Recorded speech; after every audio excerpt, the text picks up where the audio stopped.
मां मेरे जन्म का कारण क्या? बस यही बात हमारी जिंदगी में आती है कि हमारा जन्म क्यों हुआ। अशोक सुंदरी ने माता पार्वती जी से पूछा, मेरे जन्म का कारण क्या, क्यों जन्मा? पिता कह रहे हैं बच्चे के लिए, दो पति पत्नी रोड पर झगड़ रहे थे, बीच मार्ग में झगड़ रहे। पति कह रहा मैं बेटे को डॉक्टर बनाऊंगा, पत्नी कह रही मैं इंजीनियर बनाऊंगा। अब वहीं से एक संत जा रहे थे, उन्होंने कहा क्यों झगड़ा कर रहे हो? पति कहता है मैं बेटे को डॉक्टर बनाऊंगा, पत्नी कहती है मैं इंजीनियर बनाऊंगी। संत ने कहा बेटे को बुला लो, पूछ लो कि डॉक्टर बनेगा कि इंजीनियर बनेगा। इतने में पति पत्नी दोनों बोले अभी तो वो पैदा ही नहीं हुआ। जो पैदा ही नहीं हुआ अभी उसकी उलझन चल रही है कि तू डॉक्टर बनेगा कि इंजीनियर बनेगा। आपने थोप दिया तुझे ये बनना ही पड़ेगा। एक बार बेटे से तो पूछो, पापा बच्चे से पूछो कि तू क्या करना चाहता है, तेरे आगे की लाइफ क्या है, क्या करना चाहता है, क्या बनना चाहता है। कितनी होड़ लगी है, बेटे को डॉक्टर बनाना है, कलेक्टर बनाना है, एसपी बनाना है, आईएएस ऑफिसर बनाना है, इंजीनियर बनाना है, सीए बनाना है, ये बनाना है, वो बनाना है। आज तक कोई माँ हमारे पास आकर नहीं बोली कि मेरे बच्चे को मुझे नामदेव तुकाराम रामकृष्ण परमहंस स्वामी विवेकानंद बनाना। एक नहीं आई। डॉक्टर बनाना है, इंजीनियर बनाना, सीए बनाना, ये बनाना, पर कोई नहीं कहता कि मेरे बेटे को, मेरे को नामदेव जी बनाना है, कि तुकाराम बनाना है, कि मुझे रामकृष्ण परमहंस बनाना है, कि चैतन्य महाप्रभु बनाना है, कि मीराबाई बनाना है, कि मुझे स्वामी विवेकानंद बनाना है। कोई नहीं आती। अब सोचो तुम बेटे को डॉक्टर बनाने में लगी हो, तुम बेटे को इंजीनियर बनाने में लगी हो, उसके बाद भी तुम्हारा बच्चा अगर लोटा भर के जल लेकर शंकर के मंदिर जा रहा है तो समझ लेना ये तुम्हारा दिया नहीं, ये परमात्मा के यहां से भेजा हुआ है और सहज है। उसने बनाना चाहा इसको कि ये मेरे मंदिर तक आए। आज लाखों लोग, लाखों भक्त आए हैं शिव महापुराण की कथा सुनने के लिए। पूरी रात लोग गाड़ियों से आते रहे इस 40 गांव के लिए, पूरी रात चलकर आए हैं आज लोग। और पूरे ग्राउंड में कहीं जगह नहीं है, रोडों पर लोग बैठे हुए हैं, बीच रस्तों में लोग बैठे हुए हैं, कहीं जगह नहीं।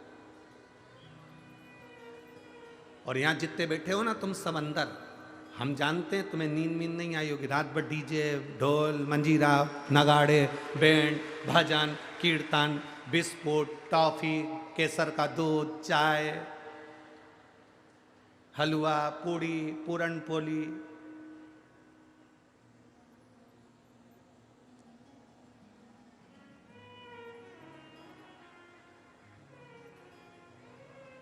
हमारा भी मन होता है तुम्हारे साथ एक बार तो रुके पंडाल के अंदर हो। आनंद की अनुभूति वही है। रात्रि को सवार रहे हैं, भजन कर रहे हैं, कीर्तन कर रहे हैं, आनंद कर रहे हैं। ये शिव तत्व है, वो घड़ी है सब।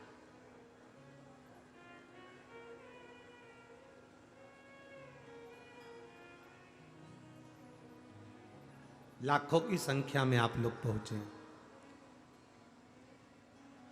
कोई और छोर नजर नहीं आ रहा। जहां देखोगे वहां तक भक्त ही भक्त नजर आ रहे हैं शिव जी के। पर निवेदन केवल एक है, अपने भीतर एक बार शिव भक्ति को जागृत करना। एक बार आप पुरुष हो, स्त्री हो, बेटा हो, बेटी हो, नारी हो, एक बार शिव भक्ति को जागृत करना, शंकर के दरवाजे तक जाने का प्रयास करना। शिव के दरवाजे, जब आप शंकर भगवान के मंदिर तक जाने का प्रयास करोगे तो तुम इतना विश्वास मानकर चलना कि तुम्हारी जिंदगी में दुख अगर आ भी गया ना तो तुम्हारे को महसूस नहीं होगा कि दुख आया है। मेरा भोलेनाथ अपने ऊपर जैसे गंगा को रखा वैसे दुख को रख लिया। तुम्हें चिंता नहीं करना। अब सौंप दिया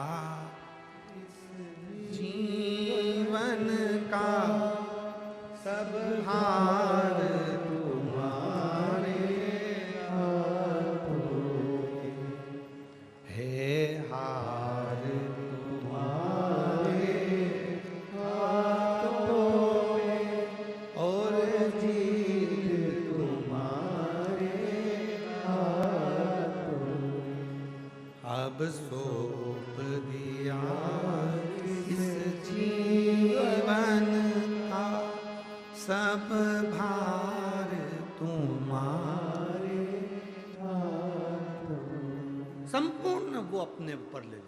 को कुछ नहीं सोचा। मां अशोक सुंदरी कह रही है, मेरा जन्म क्यों हुआ, मेरे जन्म का कारण क्या है, क्यों प्रकट हुई मैं इस अशोक के वृक्ष से, क्यों प्रगटी मैं। कितना सुंदर कहा है, माता पार्वती जी कहती हैं अशोक सुंदरी,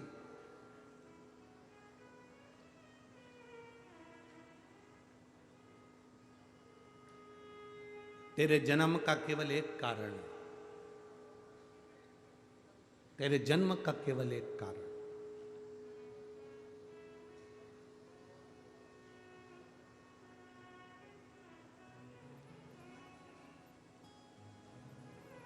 तुझे मैं शिव जी की गोदी में बिठाना चाहती हूं। शिव जी की गोदी में? हां।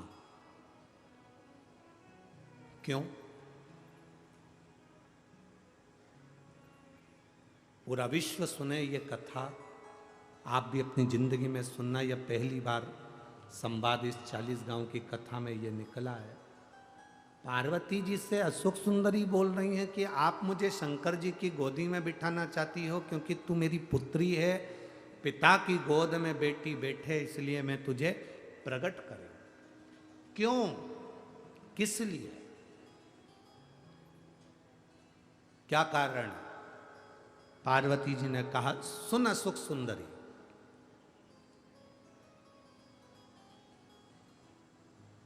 दुनिया का कोई व्यक्ति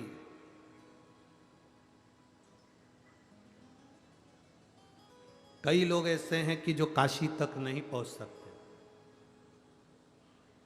दुनिया के कई लोग ऐसे हैं जो काशी तक नहीं पहुंच सकते। और सुन अशोक सुंदरी, 33 कोटि देवी देवता हैं, उन 33 कोटि देवी देवताओं का पूजन स्त्री भी करती है और पुरुष भी करता है।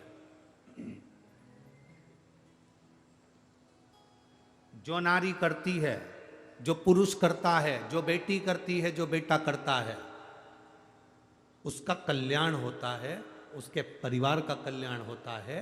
पर मैं चाहती हूं, पार्वती जी कहती हैं कि मैं चाहती हूं कि तू शिव जी की गोद में बैठे, और शंकर भगवान की गोद में जब तू बैठेगी, शंकर जी पर अगर कोई भूल से भी जल चढ़ा देगा तो सुन अशोक सुंदरी, भूल से भी अगर कोई शंकर को जल चढ़ाएगा और वो जल जब बहता हुआ तेरे पास में से निकल कर जाएगा, तो जल चढ़ाने वाले को, जो जल चढ़ा रही है, चाहे वो स्त्री हो चाहे वो पुरुष हो, वो अपने खुद का उद्धार तो करेगा ही, साथ में अगर नारी जल चढ़ा रही होगी तो वो अपने मायके की भी 71 पीढ़ी का कल्याण करेगी और ससुराल की भी 71 पीढ़ी का कल्याण करेगी। कोई पुरुष अगर जल चढ़ा रहा होगा तो वो अपने नाना पक्ष का और अपने पिता पक्ष के 71 पीढ़ी का कल्याण कर लेगा, केवल अशोक सुंदरी की साक्षी में। अशोक सुंदरी को प्रकट करने का केवल छोटा सा लक्ष्य नहीं था कि अशोक सुंदरी भगवान की बेटी बन जाए और गोदी में बैठ जाए। उसका लक्ष्य क्या है? गणेश जी को जल चढ़ाओगे, केवल गणेश जी को मिला। नारायण जी को जल चढ़ाओगे, केवल नारायण जी को मिला। राम जी को जल चढ़ाया, केवल राम जी को मिला। कृष्ण जी को जल चढ़ाया, केवल कृष्ण को मिला। राधा जी को जल चढ़ाया, केवल राधा जी को मिला। देवताओं को जल चढ़ाया, केवल देवता को मिला। बृहस्पति को जल चढ़ाया तो बृहस्पति को मिला। नवग्रह को जल चढ़ाया तो नवग्रह को मिला।